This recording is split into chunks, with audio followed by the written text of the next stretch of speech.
우리 8월부터 여러분 제가 마태복음 본문을 가지고 강해 설교를 하고 있습니다. 제가 마태복음 강해 설교를 시작한 이유는 우리가 따라가야 하고, 우리가 모델로 삼아야 하고, 우리가 본받아야 하고, 우리가 닮아가야 하고, 우리가 완전히 믿어야 할 분은 사실 누구입니까?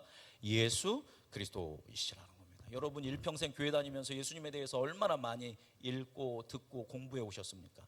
그럼에도 불구하고 다시 한번 이 마태복음 전체를 통해서 저도 열심히 준비하고 있습니다. 그래서 이걸 통해서 예수님의 뜻이 무엇인지 알아가고 닮아갈 수 있는 우리 중앙교회 그리고 예배하는 모든 여러분이 되기를 간절히 바랍니다. 자, 지난 4주 전부터 이제 그래서 예수님을 알기 위해서는 뭐를 알아야 하냐면 예수님의 가르침을 알아야 한다 했어요. 뭘 가르치셨는지, 뭐를 얘기하셨는지를 알아야죠, 그죠? 그렇게 해서 가장 중요한 성경에서 가장 중요하다고 할 수 있는 그 마태복음 5장, 6장, 7장에 있는 걸 뭐라고 한다고 했죠? 산상수훈이라고 했습니다. 그래서 이제 산상수훈 이제 5주차 들어가고 있습니다. 자, 그런데 예수님께서 산상수훈을 시작할 때, 그 문으로 들어가실 때 뭐부터 가지고 시작하십니까? 바로 8가지 복인 8복에 대해서 말씀을 하고 계십니다. 그래서 지난 시간까지 3가지 복에 대해서 이야기를 했죠. 첫 번째 복은 심령이 가난한 자는 복이 있다. 그들이 천국이 그들의 것이다. 두 번째 복은 애통하는 사람은 복이 있다. 그들이 하나님께 위로를 받을 것이다. 또 지난 시간에 온유한 사람은 복이 있다. 그 온유한 사람들이 땅을 기업으로 받게 될 것이다 라는 말씀 나누었습니다. 오늘은 이어서 네 번째 복 있는 사람, 어떤 사람입니까? 의에 줄이고 목마른 자는 복이 있다 라는 제목으로 하나님의 말씀 나누도록 하겠습니다. 여러분, 의에 줄이고 의에 목마르다, 뭔가 심오하고 뭔가 신학적이고 깊이가 있는 것 같지 않습니까? 그죠? 그런데 이것은 그렇게 해석하기에 큰 어려움이 없는 그런 말씀인 것 같습니다. 왜냐하면 우리가 간단하게 생각해 보면 여러분, 배고픈 사람은 뭘 찾을까요? 네, 밥을 찾습니다. 목마른 사람은 뭘 찾을까요?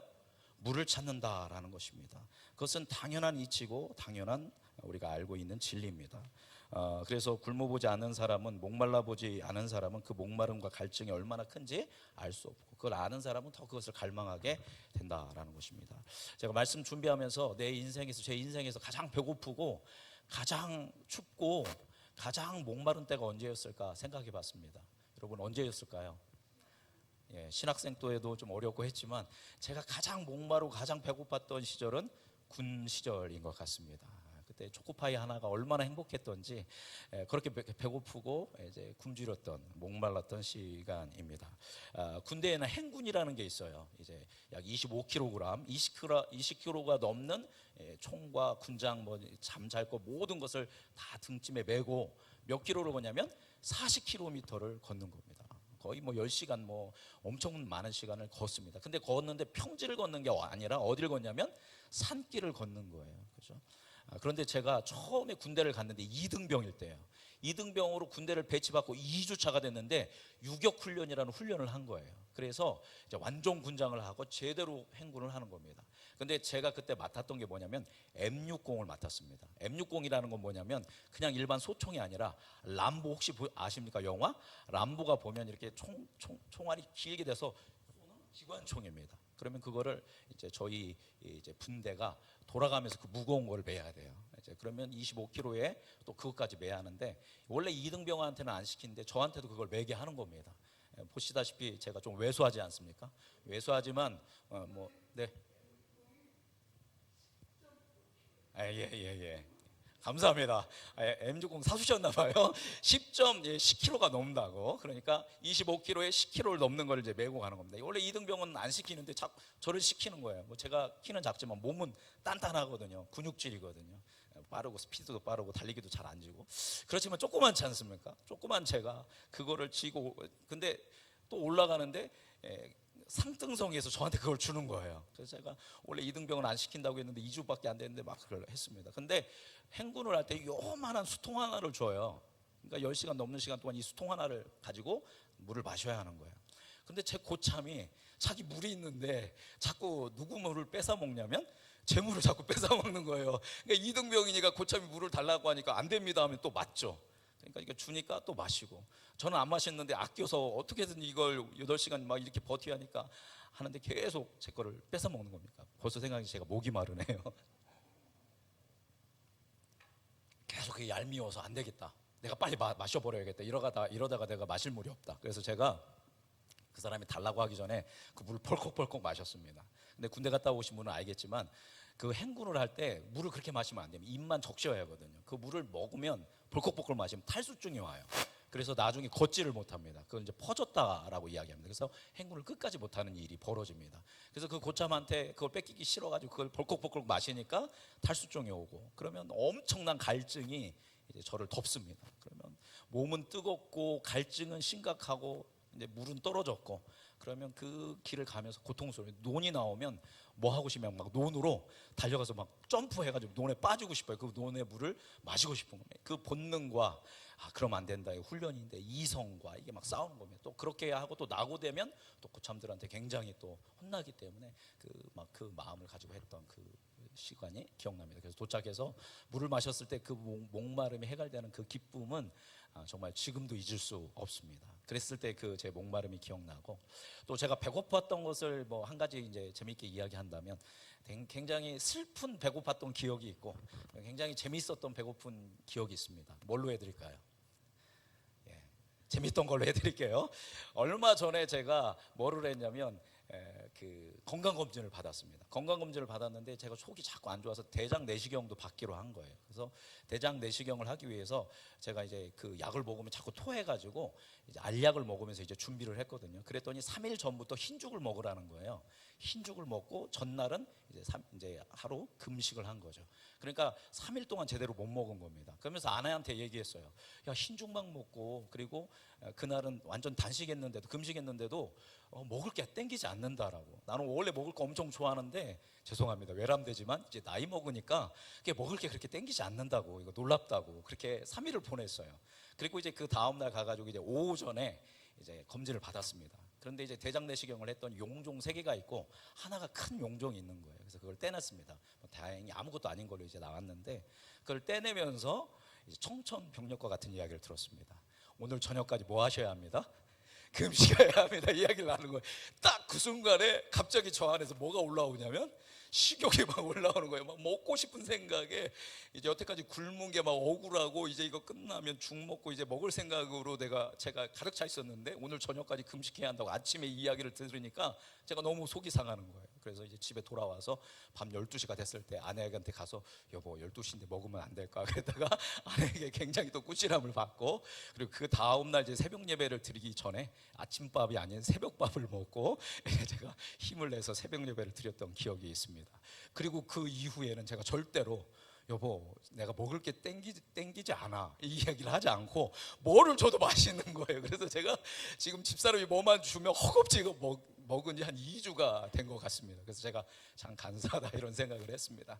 그러니까 뭐 해본 사람은 아는 거예요. 배고픈 사람은 이 먹는 것이 얼마나 큰 기쁨이고 공복이 채워지는 것이 얼마나 큰 즐거움인지를 안다라는 것입니다. 여러분 바로 그래요. 그죠? 우리의 육신이 목마르면 견딜 수가 없어요. 배고프면 견딜 수가 없어요. 반드시 뭐를 마셔야 돼요? 물을 마셔야 하고 반드시 뭐를 찾아야 돼요? 먹을 것을 찾아서 먹으면 뭐 해집니까? 갑자기 행복해지는 것이 우리의 인간이다라는 것입니다. 그런데 우리가 잘 알듯이 우리의 육신만 목마름과 배고픔이 있는 게 아니라는 겁니다. 좀 더 조금만 심층적으로 다가가 보면 여러분의 정서적인 세계에도 여러분의 마음에도 뭐가 있냐면 목마름과 배고픔이 있다라는 겁니다.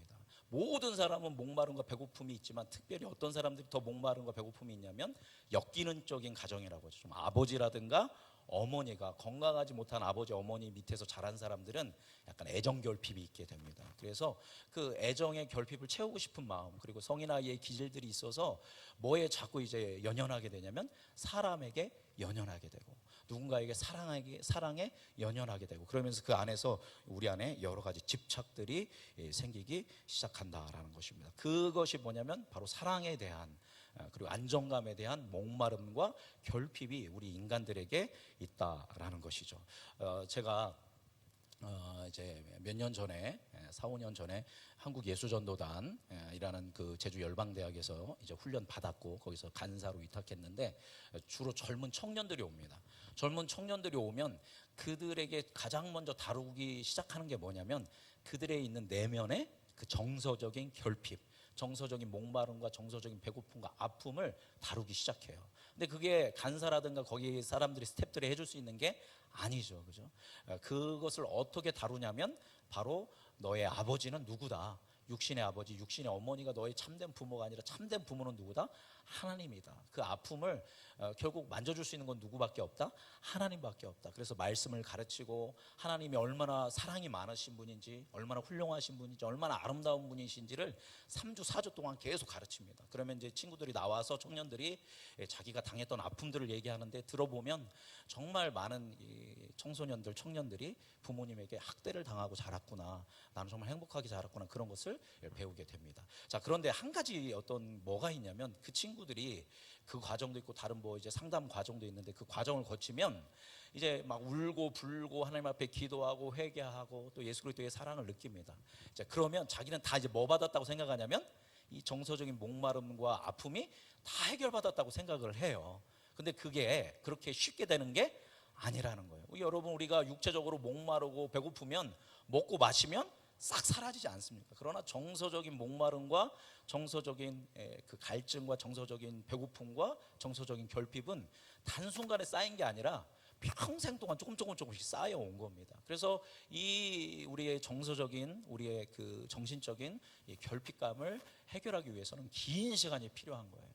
따뜻한 사람의 지지와 공동체의 보호가 필요하고 그 안에서 내가 인정받고 수용받고 사랑을 받는 시간이 긴 시간이 필요한 겁니다. 그래서 내가 평생 살아온 것만큼보다 어떻게 보면 더 많은 시간 동안 그 치유와 회복이 필요한 것이 우리 인간의 모습이다라는 것입니다. 그러한 어떤 이제 정서적인, 정신적인 목마름을 우리는 모두 다 가지고 있습니다. 또 영화라든가 드라마를 보면 어렸을 때 자랄 때 굉장히 가난하게 자랐다든가 이제 권력이 없는 집안에서 자라면 또 부에 대한 목마름, 또 권력에 대한 목마름을 갖게 되는 거죠. 그래서 어떻게 됐든 내가 이 목마름을 채우기 위해서 돈을 벌어야겠다, 내가 권력을 가져야겠다, 이렇게 하는 거죠. 그것이 정상적이고 건강하게 자라면 그 사람을 개발하게 되고 그 사람이 지도자로 키워지는 좋은 역할들을 할 수 있지만 이것이 역기능적으로 잘못되게 하면 이 사람이 욕망에 사로잡혀서 주위 사람들을 해치고 사랑하는 사람까지 무너뜨리는 어떤 욕망의 노예가 되는 그런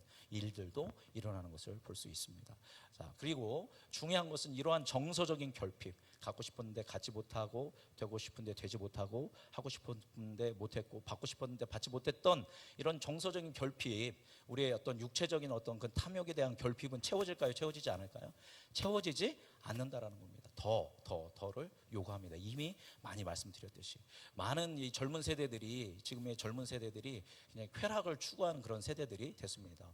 뭐 이제 소크라테스 때도 요즘 젊은 것들은 이렇게 기록되었다고 했는데 그때도 그렇고 지금도 그렇고 젊은 세대들은 굉장히 결핍을 채우기 위해서 추구하는 게 뭐냐면 자유를 갈망하고 또 그 자유의 그것을 이루는 방법으로 쾌락을 뭐 탈선 이런 가까운 것을 하게 됩니다. 그래서 뭐 젊은 세대들이 시간이 나면 돈 벌고 또 이제 클럽에 가고 거기서 술을 마시고 또 이제 심지어 더 심한 곳까지 가게 되고 이렇게 하면서 자기 쾌락을 추구합니다.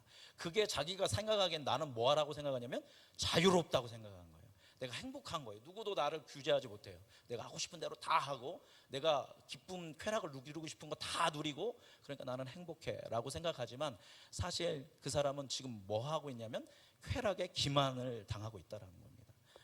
쾌락에 의해서, 죄에 의해서 오히려 끌려다니고 있는 것입니다. 근데 그 끌려다니고 있는 것을 자기는 자유하다, 행복하다라고 착각하게 되고 그것이 갈수록 그 사람을 파괴하게 된다라는 것입니다.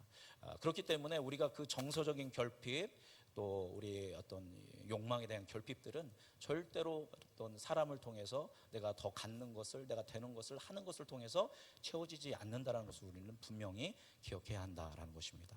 그것의 더 근원적인 것을 한 번 더 찾아가 보면 결국 우리 육체적인 결핍은 정서적인 결핍과 연결되어 있고 정서적인 결핍은 또 뭘과 연결되어 있냐면 영적인 결핍과 연결되어 있다라는 것입니다. 그래서 우리의 궁극적인 이 결핍과 갈증과 배고픔을 해결하기 위해서는 이 알 수 없는 외로움과 막 사람들과 있을 때는 행복한데 갑자기 혼자 있으면 알 수 없는 그런 이제 고독이 찾아오고 내 인생에 대한 허무감이 찾아오고 이런 어떤 두려움이 찾아오고, 이거는 다른 것을 통해서 채워질 수 있는 게 아니라 어떤 영역이 해결되어져야 한다? 영적인 영역이 해결되어져야 한다라는 것입니다. 그래서 사랑하는 우리 음성중앙교회 성도 여러분, 여러분의 영적인 목마름과 영적인 갈망을 먼저 해결할 수 있는 여러분이 되길 간절히 소망합니다. 이 영적인 영역이라고 하니까 뭔가 신비한 것 같지 않습니까? 그죠? 영적이다. 근데 그것을 한 번 더 이야기하면 그것은 믿음의 영역입니다. 그죠? 믿음의 영역이 우리가 해결되어져야 한다는 것이고, 그럼 믿음의 영역을 한 번 더 구체적으로 한다면 나와 누구의 관계입니까? 하나님과의 관계. 나와 예수 그리스도의 관계가 회복되어지고, 내가 예수 그리스도를 믿고 예수 그리스도를 신뢰하고 그 안에서 자유함을 누릴 때 내 궁극적인 두려움과 걱정과 외로움과 갈급함이 해결되어진다라는 것입니다. 그래서 하나님과의 관계, 하나님의 말씀, 예수 그리스도의 사랑, 성령의 내주하심으로 인해서 우리의 궁극적인 결핍이 해결되어지고, 그 결핍이 해결되어질 때 여러분이 정서적으로나 육체적으로나 모든 영역에서 자유롭고 풍성한 삶을 살아갈 수 있다라는 것입니다. 그렇게 될 때 여러분은 무엇을 먹을까, 무엇을 입을까, 무엇을 마실까, 이런 것들에 의해 좌지우지되는 인생이 아니고, 다른 사람들에 의해서 저 사람이 나를 어떻게 보면 어떻게 할까라는 것들에 의해서 내가 움직이는 사람이 아니라 의연하게 주님을 바라보며 나의 길을 자유롭게, 평화롭게, 그리고 당당하게 걸어가는 은혜가 있을 줄 믿습니다. 그런데 문제는 뭐냐면, 얼마나 여러분 교회에서 이런 설교 말씀 많이 들었습니까? 그럼에도 불구하고 많은 그리스도인들조차도 우리가 그 채워지지 않는 그 욕구를 자꾸 어디에서 찾으려고 한다라는 거예요. 자꾸 육체적인 것에서, 사랑과의 관계에서 이것을 찾으려고 하는 것이 우리의 문제다라는 것입니다. 다시 한번 말씀드리지만 여러분을 무조건적으로 지지해주고 여러분을 무조건적으로 사랑해주는 사람은 제가 보기에는 거의 누구밖에 없다라고 보면 되냐면 부모님밖에 없다라고 보면 될 것 같아요. 그죠? 무조건적으로 지지하고 사랑해줘, 그런 사람을 만나기가 쉽지 않다라는 겁니다. 정서적으로도 우리를 채워줄 수 있는 사람 그리고 없고, 여러분이 이런 부분들을 채울 수 없다라는 것을 우리가 분명하게 깨닫고, 그런 사람이 어떤 사람이냐면 바로 오늘 본문 말씀에서 복된 사람이라고 이야기하는 겁니다. 먹을 것으로, 입을 것으로 내가 뭐가 된다고, 내가 뭔을 얻는다고, 내가 어떤 자리에 간다고 내가 행복한 사람이 되는 게 아니구나 라는 것을 깨닫는 사람, 또는 내가 친구를 많이 만들고 좋은 관계를 형성하고 사람들한테 인정받으면 내가 행복할 줄 알았는데 그게 아니구나, 이걸 깨닫는 사람이 어떤 사람이라는 거예요? 복된 사람이고 행복한 사람이라는 거예요. 그러니까 많이 가져봤는데, 수많은 인간관계를 형성해 봤는데 그 안에서도 여전히 배고프고 결핍이 있고 뭔가 내가 외롭고, 이거 왜 이런 거지? 라는 걸 깨닫는 사람은 복된 사람입니다. 그런 사람은 뭐를 구할까요? 의에 줄이고 목이 마른 사람이 된다는 겁니다. 이걸로는 안 되는구나, 이거 도대체 이거 어떻게 해야지, 이걸 어떻게 극복하지? 여러분 답이 있습니다. 그걸 어떻게 극복할 수 있습니까? 예수 그리스도로 극복할 수 있는 줄 믿습니다. 바로 그 예수 그리스도를 오늘 본문 말씀은 뭐라고 이야기합니까? 의라고 이야기하는 겁니다. 의는 하나님의 보좌라고 이야기합니다. 이 세상에 참된 의, 완전한 의인은 한 분밖에 없어요. 누구입니까? 하나님 아버지, 성부, 성자, 성령 삼위일체 하나님 한 분만이 의로운 분인 겁니다. 그렇기 때문에 의에 줄이고 목마른다라는 것은, 주님 이것으로 내가 되지 않습니다, 저것으로 되지 않습니다, 이것으로도 되지 않습니까? 주님 어떻게 해야 합니까? 저를 불쌍히 여겨 주옵소서. 나를 구원해 주실 분은 누구밖에 없습니다? 예수님밖에 없습니다. 주님 내 심령 가운데 임하셔서 나의 이런 것들을 극복하시고 나를 치유하시고 나를 회복하시고 나를 강하게 하셔서 주님의 뜻대로 살 수 있도록, 그 안에서 자유함을 누릴 수 있도록, 구원을 누릴 수 있도록 나를 도와주옵소서. 그렇게 갈급해하고 배고파하는 사람이 복된 사람인 것입니다. 여러분이 배고프면 뭐를 찾고? 밥을 찾고, 목마르면 물을 찾듯이 여러분의 영적인 갈망함이 있을 때 누구를 찾아야 한다는 겁니까? 여러분, 예수 그리스도를 찾아야 합니다. 물을 찾듯이, 밥을 찾듯이 그렇게 예수 그리스도를 찾을 때 여러분은 어떻게 될까요? 예수 그리스도로 말미암아 어떤 복을 누리게 되냐면 배부른 복을 누린다는 겁니다. 주님으로 말미암아 충만해지고 풍요로워지는 것입니다. 그래서 정서적인 결핍을 뛰어넘게 됩니다. 사람들이 나를 비난하든 사람들이 나를 인정하든 인정해주지 않든 그것이 나에게 큰 의미가 없습니다. 그냥 나는 누구의 길을 가는 거예요? 주님의 길을 천천히 걸어가는 것입니다. 또 때로 내가 경제적으로 부유할 수도 있고 가난할 수도 있고, 그렇지만 그게 나한테 큰 영향을 끼치지 않습니다. 왜냐하면 나는 주님의 길을 걸어가고 있으니까요. 이렇게 되는 부분이 바로 이제 배부른 삶의 어떤 복을 누리는 것이다라는 겁니다. 성경에 보면 그러한 한 유명한 사람이 나오는데 바로 우물가의 여인 사마리아 여인입니다. 여러분, 이 사마리아 여인은, 여러분 이것도 설교 많이 들으셨죠? 이 사마리아 여인은 이제 굉장히 결핍이 많은 여인이었던 것 같아요.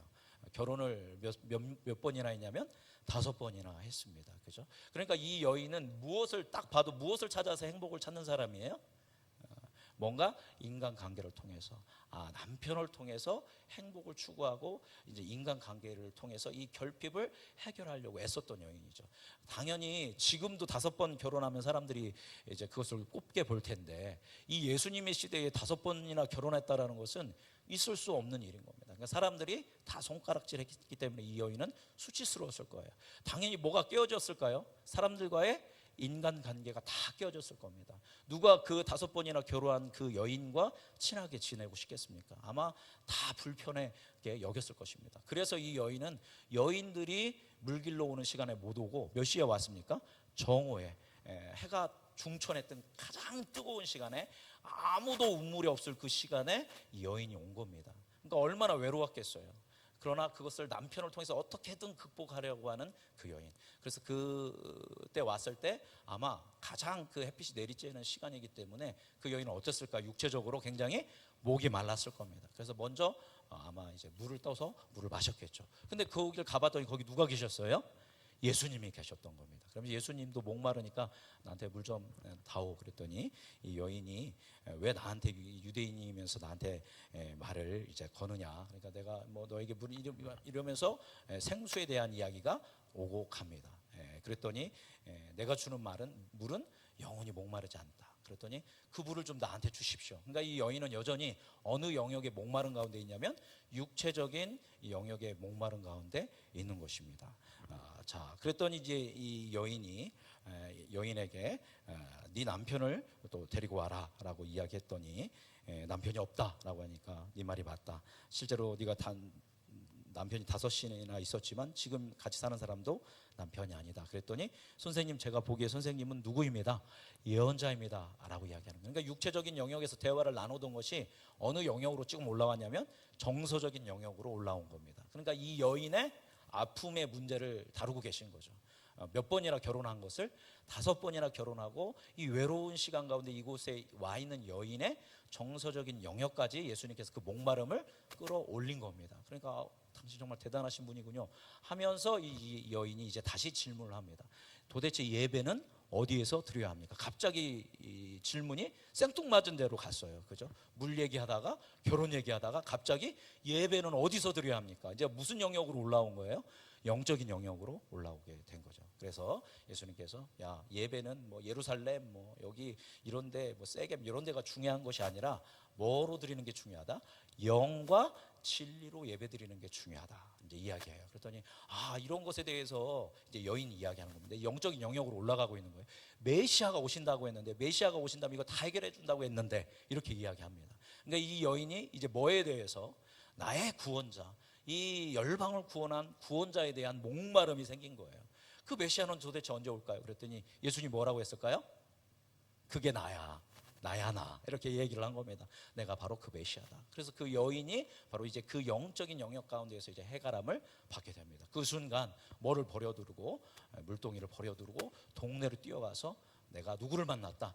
메시아를 만났다. 우리말로 얘기하면 구원자를 만났다 하면서 사람들에게 가서 그 구원자이신 메시아에 대해서 이야기를 하고 그 여인이 이제 구원을 누리고, 그래서 그 사마리아 지역에 그 아무개 땅 가운데에 예수님이 복음을 전하고 수많은 사람들이 구원을 누리는 그 은혜의 사건들이 있었던 것을 봅니다. 이 여인을 봤을 때 처음에는 진짜로 목말랐고 정서적으로 목마르게 되고 이제 영적으로 목마르게 되고 그 예수 그리스도를 통해서 그것을 해결 안 받는 이 사마리아 여인.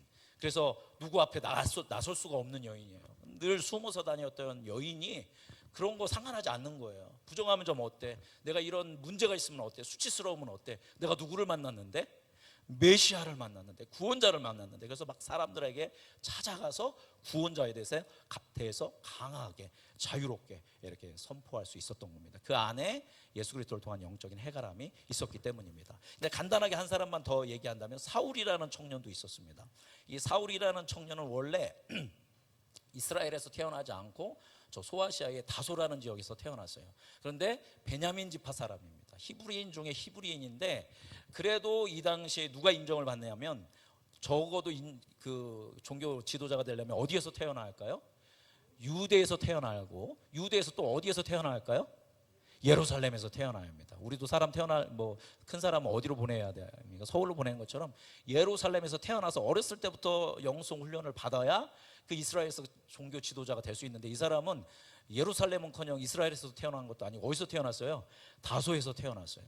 근데 영적인 리더가 되고 싶었던 갈망함이 있었기 때문에 이제 예루살렘으로 이제 유학을 오고 가말리엘이라는 최고의 율법사 밑에서 공부를 하게 됩니다. 그러니까 이 사람에게는 어떤 갈급함이 있었냐면, 뭔가 내가 정통 유대인으로서, 내가 종교 지도자로서 인정받고 싶은, 똑똑하고 야무지고 말씀에 능통한 자로 인정받고 싶어하는 그런 목마름이 그 안에 있었던 거예요. 그래서 가말리엘 문해상이 있었습니다. 그런데 사람들이 인정해 줬을까, 인정해 주지 않았을까요? 보면 그렇게 크게 인정받지는 못했던 것 같아요. 똑똑하기는 했지만, 왜냐하면 예루살렘 출신이 아니니까. 그래서 인정받기 위해서는 뭐라도 해야 돼요. 그냥 공부만 잘해서는 인정 못 받아요. 그래서 뭐를 하기 시작할까요? 이 사울이라는 청년이 예수 믿는 사람들을 잡아서 이제 끌고 가고, 그 사람 사용하는 곳에 증인을 서고, 그 열심을 내기 시작하는 거예요. 그러니까 사람들이 주목하기 시작하는 거예요. 야, 쟤 보통 열심이 아닌데, 저 막 그 기독교인들 잡아서 막 잡아서 데리고 오는 거 봐. 스데반 죽일 때도 그가 증인으로 서지 않았습니까? 야, 저거 증인 서기 어려운데 증인 섰어. 진짜 율법을 사랑하는 사람이야. 막 이렇게 하면서 이 사울이 인정받기 시작하는 겁니다. 그러니까 사울이 이제 어깨에 힘이 들어가기 시작했죠. 인정받아서 이제 누구한테까지 인정을 받게 되냐면 대제사장한테도 인정을 받습니다. 그 대제사장이 사울이라는 청년한테, 야, 유대는 다 잡았으니까 저기 다메섹 지역에, 다른 나라의 시리아예요. 또 다메섹에 가보면 거기도 기독교인 많다고 하니까 네가 좀 가서 잡아와라. 그래서 이 청년 사울이 좋다고, 그래서 그 위임장을 가지고 저 먼 나라까지, 다메섹까지, 시리아까지 이제 예수 믿는 사람 잡으러 가는 겁니다. 그런 목마름이 있었어요. 그러니까 뭐도 아끼지 않는 거예요. 막 사람 죽이고 사람 잡고 이런 것도 막 앞서가는 거예요. 이건 살인이 아니다. 왜냐하면 뭐니까? 이단자들을 잡아내는 거니까. 그것이 하나님을 사랑하는 마음보다는 종교적인 목마름, 뭔가 사람들한테 인정받고 싶은 목마름이 그 안에 있었기 때문에 그랬죠. 그러다가 다메섹에서 누구를 만납니까? 예수 그리스도를 만난 겁니다. 딱 예수님을 만나고 보니까, 여태까지 내가 육체적으로 목말랐고, 내가 인정받고 싶었던 목마름이 있었고, 그래서 공부도 열심히 했고 최선을 다했고, 내가 종교적인 열심도 누구에게도 뒤지지 않는 유대인 중에 유대인이고 히브리인 중에 히브리인이었는데, 여태까지 다 했었던 거 알고 보니 그게 다 뭐예요? 배설물로 여겨지는, 그게 오히려 나한테 해가 됐구나. 가장 고상한 건 누구였구나? 예수 그리스도였구나. 그래서 예수님을 믿음으로 말미암아 그가 뭐를 해결함 받은 거예요? 그 영적인 목마름이 해결함을 받은 겁니다. 그 이후로는 리더가 되고 싶고 인정받고 싶고 이런 거 없습니다. 오직 누구를 위해서 사는 인생이 되었냐면 예수 그리스도를 위해서 사는 인생. 어마어마하게 많은 고난과 핍박과 아픔을 당했지만, 그럼에도 불구하고 그 모든 것을 뛰어넘어서 자신에게 주어진 자신의 사명을 잘 감당하면서 생명력 있고 영향력 있는 그런 그리스도인으로서 이 사울이 살아가고, 그래서 그 사울이 뭐가 된 거예요? 사도 바울이 된 것입니다. 이 사도 바울도 역시 이런 영적인 목마름을 이제 예수 그리스도를 통해서 해결함을 받아서 이제 그런 구원의 세계를 열어간 것입니다. 자, 이제 말씀 마무리하도록 하겠습니다. 오늘 이 제목은 의에 줄이고 목마른 자는 복이 있다라는 것입니다. 여러분의 삶을, 여러분의 욕구를, 그리고 여러분의 소원을 한번 돌아보십시오. 여러분의 첫 번째 기도 제목이 뭡니까? 가장 소원이 뭡니까? 소원 한 가지 하나 주님께 말씀드린다면, 그죠? 많은 분들이 뭐 여러 가지 이제 기도의 제목들이 있겠죠. 그런데 그 기도의 제목이, 나의 가장 첫 번째 것이 과연 내가 지금 뭐에 목마른지를 보여주고 있는 것입니다. 여러분, 뭐에 여러분이 목말라야 하냐면 예수 그리스도에. 하나님에 대해서, 하나님의 사랑에 대해서 하나님을 알고 또 성령의 충만함을 얻고자 하는 마음에 뭐가 있어야 돼요? 그러한 목마름이 있어야 한다라는 것입니다. 여러분이 수많은 지금 여러분이 목마름이 있을 텐데 그 목마름은 여러분이 갖고 싶은 것, 여러분이 하고 싶은 것, 여러분이 되고 싶은 것, 여러분이 이것이 이루어졌으면 좋겠는 것, 여러분의 뭐 자녀, 또 여러분의 삶에, 여러분의 기업 여러 가지 있을 텐데 그런 것이 잘 된다고 해서 여러분이 행복한 게 아니라는 거예요. 여러분이 누구와 친해지고 싶고 좋은 관계가 형성되고 커지고 싶은데 그것을 통해서 여러분이 행복해지는 게 아니라는 거예요. 그것을 다른 말로 얘기하면 구원이거든요. 여러분이 참된 행복과 참된 구원은 그런 것들을 통해서 이루어지는 게 아닙니다. 근데 세상은 여러분이 그것을 통해서 이루어진다고 계속 얘기하고 우리조차도 우리 자녀들한테 그걸 통해서 이루어진다고 가르치고 있지만 예수님은 그거 아니다. 진정한 행복은 진정한 축복은 진정한 구원은 뭐에 있다? 의에 줄이고 목마른 것. 오직 성부, 성자, 성령 삼위일체 하나님을 통해서 여러분이 그 안에서 살아갈 때 여러분의 영적인 목마름이 해결되고 그랬을 때 여러분은 어떤 상황이나 어떤 사람들에게 휘둘리지 않고 늘 모든 사람 삶 속에서 기쁨과 평안함과 감사의 삶을 살게 되는 줄 믿습니다. 우리 음성중앙교회 모든 성도님들이 그 말씀의 기준을 가지고 우리 대림절 기간 주님, 내가 더 주님을 사랑하기 원합니다. 주님, 나를 불쌍히 여겨주옵소서. 나는 죄인입니다. 나는 연약합니다. 나를 거룩하게 하시고 나를 강하게 하시고 나를 복되게 하시고 내가 복된 사람이 될 수 있도록 나와 함께하여 주옵소서. 그렇게 기도하며 나아가는 여러분이 되길 간절히 소망합니다. 기도하겠습니다. 살아계신 하나님 아버지, 오늘 팔복의 네 번째 복, 의에 줄이고 목마른 자는 복이 있나니 그들이 배부를 것이며 라는 말씀 나누었습니다. 우리 음성중앙교회 성도님들이 하나님 육체적인 것들, 정서적인 것들, 어떤 세상적인 어떤 이런 것들에 대한 목마름이 있다라면 그 목마름에 매달려서 그것을 추구하면서 살아가는 인생을 멈추고 이제는 하나님을 향한 목마름이 있게 하여 주옵소서. 그래서 우리의 첫 번째 기도가 내가 더 하나님을 알기 원합니다. 내가 더 하나님을 사랑하기 원합니다. 내가 더 성령의 충만함을 받기를 원합니다라는 첫 번째 기도의 제목을 가지고 주님 앞에 나아가고 그래서 그 영적인 갈급함을 해결함 받고 그래서 우리 정서적인 또 육체적인 모든 영역에서 통전적인 자유함을 누리는 우리 모든 성도님들 되도록 인도하여 주옵소서. 그렇게 행하실 주님을 신뢰하며 사랑이 많으신 예수님의 이름으로 감사하며 기도드립니다.